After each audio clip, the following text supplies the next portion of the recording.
I met a gypsy. Not to just keep putting you to the fire any more than I already have. I know obviously. it's next. Fire away. Glen Helen. When are we getting it back? As Troy Lee said, in the words of the great and powerful Troy Lee, it's our A1. Yeah. There's so much history and water under that bridge and over it. We're not at Glen Helen because Glen Helen tore up their contract in 2010. Right when I was getting started in this. So you guys were 09, right? When you 09 was our first year at the helm. That's context. That adds context. Yeah, and I thought we were doing great. Even the recession had hit. And Bud Feldkamp called me up and said, I've got 5 non-negotiable points on the contract that I want to talk about, and I want it changed. He wanted to have his own sponsors. He wanted to have his own vendors. He wanted to have his friend do the T-shirts and not the series vendor. He wanted to have the length of the track entirely up to him, and I can't remember what the last one was. What it basically, that's quite hard. What it basically was is he wanted to have the Glen Helen National. He just didn't want to be part of the Pro Motocross series. And I couldn't budge on those things, nor could my sister. And so on the day before April Fool's Day in 2010, we get a press release, a fax. Remember those? And it says that Glen Helen has decided not to have its National Memorial Day weekend, and instead will host a round of the FIM World Championships. And that was that. So for 3 or 4 years, nothing happened. We went on to a couple misadventures at Lake Elsinore and then Utah. It just, we know we need a race in Southern California or in the Southwest, but how many tracks are as nice as Glen Helen? That hill is, it's iconic. It's iconic. But fortunately, there was a man named Tom White who was one of the greatest people I've ever met in my life. He became a friend. He got in the middle of the impasse between us and Bud Feldkamp. And I liked going to Glen Helen. I loved working with Jody on the track. I got to, a childhood icon / then rival in the magazine business and whatever. I mean, I really came to respect and enjoy working with him. And Tom was able to get me and Bud back together. And he was like, just, come on, let's, and so we went back and started over. And I think that was 2014 or 2015. And then we're getting ready to do the 2018 Motocross of Nations at Redbud. And we want to put an advertisement in the program with the 2019 Pro Motocross schedule. And my sister and Lori Bryant, who is also a dear friend, work out how they're going to extend the contract. Literally no changes to the contract. And we put the ad in the program and think nothing of it. And like 3 weeks after the designations at Redbud, Bud calls up and says, why are we on the schedule? We don't have a deal yet. I mean, no, we agree. It's the same contract. We haven't changed anything. Well, what had changed was the term. We only had 3 years left on the deal that we had with AMA Pro Racing and Mr. France. It hadn't been extended yet. And so we put 3 years on the contract. Bud wanted 5.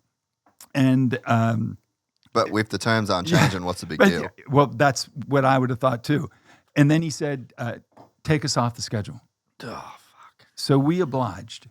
And so that was the second time. And we got to find another place. And that turns into another misadventure or whatever.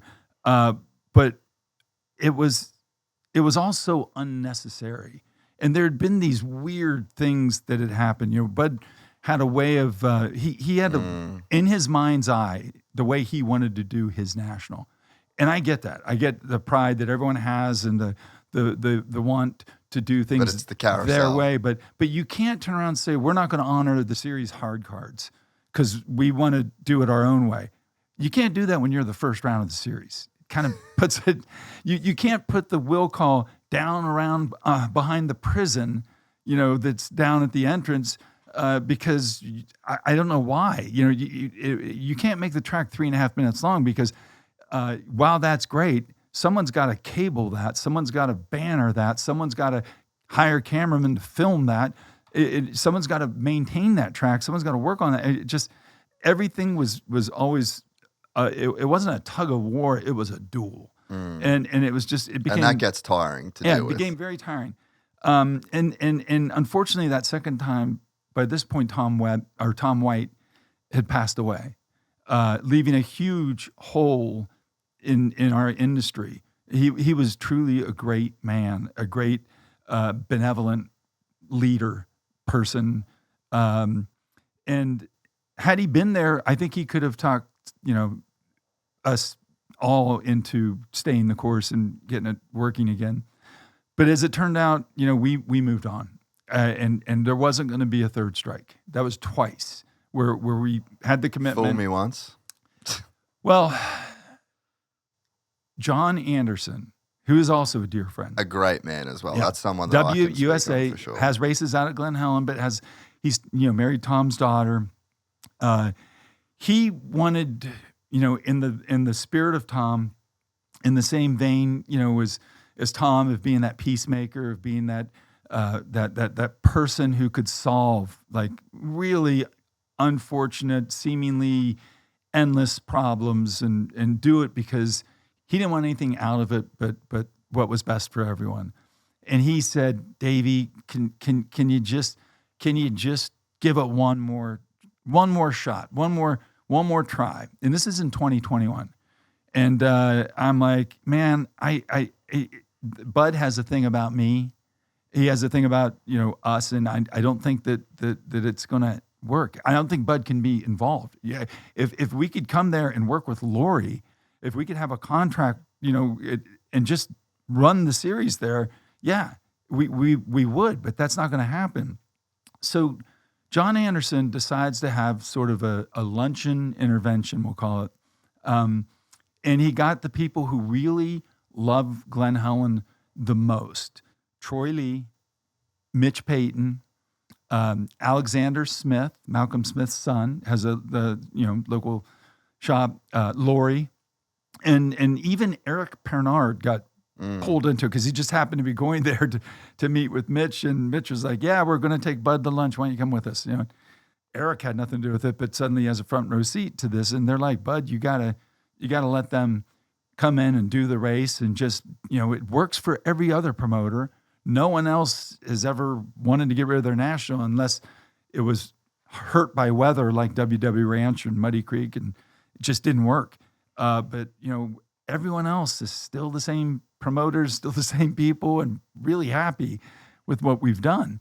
And so he agreed that he would step aside, that he would go on vacation, let it run the way it was supposed to run. We did have the problem of Myron Short had the contract for the second Pala National, because he'd done 2 when we were stuck in COVID. And it was like, well, you know what?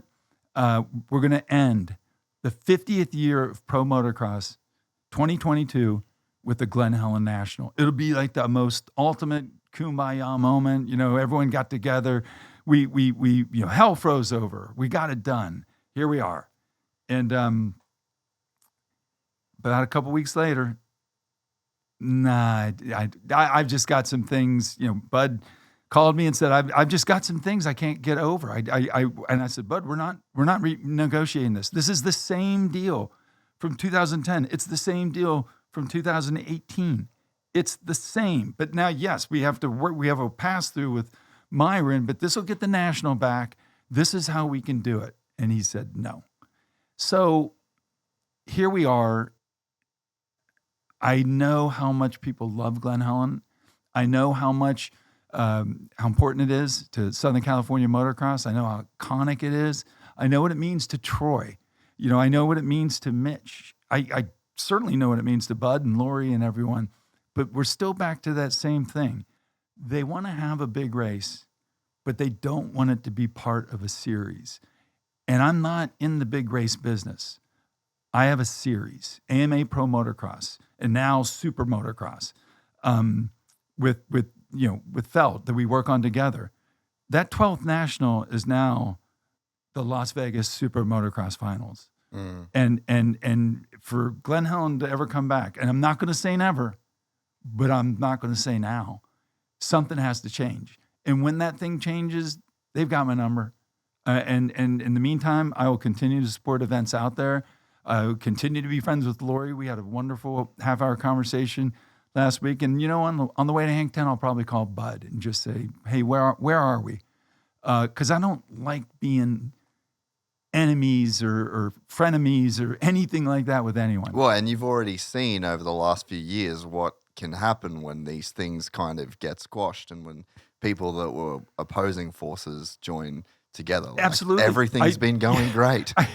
And John Anderson, again, bless his heart, he's trying to play that role of peacemaker and it's not really peace. We're not at war. We're not at war. It's just that we have a race in Southern California. It's at a track that is getting better and better and better. Yeah, the track was fantastic. They enjoy working with us. We enjoy working with them, but it's not Glen Helen. I get that. But hey, I'm down to go to both. Yeah, let's go to both. But anyone who thinks that that's not honest or that I'm not sincere, I got rid of Steel City. Steel City was my race because we didn't need 2 nationals in Pennsylvania. I could see 2 nationals in Southern California, but that's about it. Yeah. We no longer have Broome Tioga, which was a great track, and Tom Hurd was a great friend. But we didn't need 2 nationals within 70 miles of each other in New York, even though Tom and his dad probably loved it. You have to make these changes. We have to, I know everyone wants us to have a national in the Southeast, but we keep trying them, and it keeps being too damn hot. Yeah, you can't go south of the Mississippi. That's an east-west thing, by the way. Oh, sorry. Yeah. All right, I'm Australian. But my point is that I hear the people. I see the comments. I get the emails. Yeah. I understand. But there's so much more to it than, greedy promoters or they just don't want to have Glen Helen to have a national or anything like that. Man, I keep trying. And this will be the 4th whack at that piñata. This will be the 4th time at bat. And if it comes to that, but a lot's got to happen between us ever getting to that. But I'm not deaf. I get it. I'm not too stubborn. I'm not too proud. I get the frustration.